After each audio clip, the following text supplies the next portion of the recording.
অযোধ্যা পাহাড়কে ধ্বংসের হাত থেকে বাঁচাতে আন্দোলনে নামলো আদিবাসীদের সংগঠনগুলো। United Forum of All Adivasi organisation নামে একটি সংগঠন তৈরি করে আদিবাসীরা। বেশ কয়েক বছর আগেই রাজ্য সরকারের পক্ষ থেকে দুটো প্রকল্পের অনুমতি দেওয়া হয় অযোধ্যা পাহাড়ে, দুর্গা প্রজেক্ট ও বান্দু পাম্প স্টোরেজ প্রকল্প। সেই প্রকল্পের বিরোধিতা করে আন্দোলনে নামে আদিবাসীদের বিভিন্ন সংগঠন। এর আগেও এই প্রকল্প বন্ধ করার জন্য বিভিন্ন আন্দোলন শুরু করে আদিবাসী সংগঠনগুলো। জেলার বিভিন্ন দপ্তরে আবেদন জানিয়ে সেই প্রকল্প বন্ধ করার দাবি জানায় আদিবাসী সংগঠনগুলো। গ্রামসভার কোনো সম্মতি না নিয়ে গত জুন মাসে গাছ কাটা ও বাঁধ নির্মাণের জন্য 3টে টেন্ডার নোটিশ জারি করেছে রাজ্য সরকার, এবং তারই প্রতিবাদে আজ জেলার বনাধিকারিকের কাছে বিক্ষোভ ও ডেপুটেশন দেওয়ার জন্য 4টে জেলা থেকে আদিবাসীদের জমায়েত হয়। শহরের সুভাষ পার্ক থেকে মিছিল করে বাসস্ট্যান্ডের পাশেই ডিএফও অফিসে বিক্ষোভ জমায়েত করে তারা। ইউনাইটেড ফোরাম অফ অল আদিবাসী অর্গানাইজেশনের পক্ষ থেকে পুরুলিয়া জেলায় ডিস্ট্রিক্ট ফরেস্ট অফিসে এক ডেপুটেশন ও সভার তার ফরেস্ট অফিসের ঠিক বাইরে একটা সভার আয়োজন করেছেন।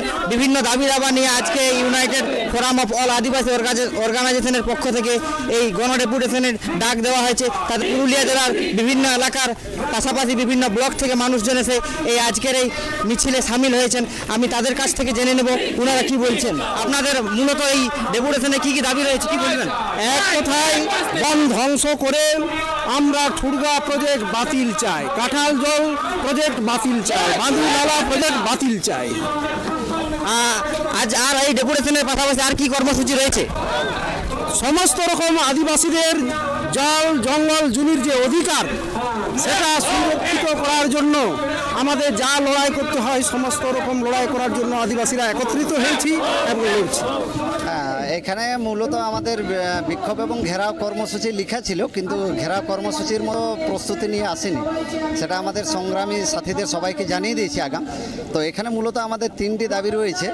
যে এই আগে যেটা টেন্ডার যেটা ডিএফও জারি করেছেন সেটা কিন্তু সম্পূর্ণ অনৈতিক, যেটা ফরেস্টারি অ্যাক্টকে পুরোটাই লঙ্ঘন করছে। আমরা সেটা অতি সত্বর সেটা বাতিলের দাবি আমরা জানিয়েছি। এবং তারপরে যে সমস্ত ডিএফও থেকে যেটাগুলো কেসগুলো হচ্ছে বন দপ্তর থেকে, তো সেগুলো সম্পূর্ণ অনৈতিকভাবে আমাদের হ্যারাস করা হচ্ছে। সেই হ্যারাস যাতে আমাদের না করা হয় সেই একটা ব্যাপার। আর আদিবাসীদের দ্বারা আদিবাসীদের জমি সেটা করায়ত্ত হয়ে যাচ্ছে, সেই ব্যাপারগুলো সম্বন্ধে আমরা জানাতে এসেছি যাতে সেগুলো আমাদের রক্ষিত হয়।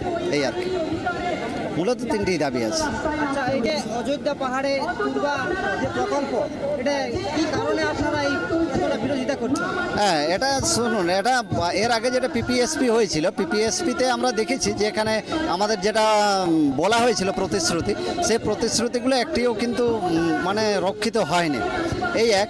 আর দ্বিতীয় আমরা দেখলাম তার থেকেও যেটা বড় ব্যাপার, যেটা সেক্ষেত্রে কিন্তু যদি আমাদেরকে ক্ষতিপূরণটা দিতই তাহলেও মনে হয় যে জঙ্গলটা যে পরিমাণে শেষ হয়ে গেছে, পরবর্তী প্রজেক্ট হলে সেই ক্ষতিপূরণটা কোনো মতেই কিন্তু সম্ভব পোষানো যাবে না।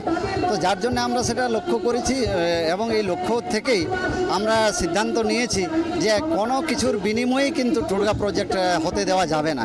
কারণ ওটা যদি শেষ ঠুরগা প্রজেক্ট যদি হয় তাহলে শুধু পুরুলিয়া অযোধ্যা কেন, পুরুলিয়ার প্রাপ্তিও শূন্য, এবং সেই সাথে কিছু মানুষের সংস্কৃতি, কিছু মানুষের ধর্মীয় আচার আচরণ, সেই সাথে ওদের যে দেবস্থল এবং যে কর্মসংস্থানের যে সুবিধা সেগুলো কিন্তু সব শেষ হয়ে যাবে।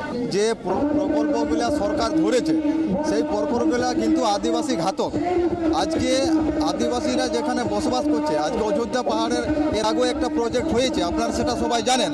আচ্ছা, ওই প্রজেক্ট করে আদিবাসীদের কতটা ভালো হয়েছে সেটার একবার আপনারা দেখেছেন? আদিবাসীদের কিচ্ছু ভালো হয় না। তাহলে সরকার একটার পর একটা প্রজেক্ট করবে আর আদিবাসীদের ক্ষতি করবে, তাহলে এইটা আদিবাসীরা মেনে নিতে পারছে না। তার জন্য আজকে এই আন্দোলন আর বিক্ষোভ সমাবেশ করছে। আদিবাসী সংগঠনের আদিবাসীরা আজকে পুরুলিয়ায় উপস্থিত হয়েছে। তাদের যে জল জমি জঙ্গল অর্থাৎ অযোধ্যা পাহাড়ে যে দুর্গা প্রকল্প শুরু করতে চলেছে রাজ্য ও কেন্দ্র সরকারের থেকে, সেই প্রকল্পের বিরোধিতা করে আদিবাসী একতা পরিষদের বিভিন্ন সংগঠনগুলো তারা এর বিরোধিতা জানিয়ে আজ পুরুলিয়া শহরে একতা মিছিল করে এবং ডিএফও অফিসে তাদের ডেপুটেশন জমা দিয়ে বিক্ষোভ সমাবেশে সামিল করেন। পুরুলিয়া থেকে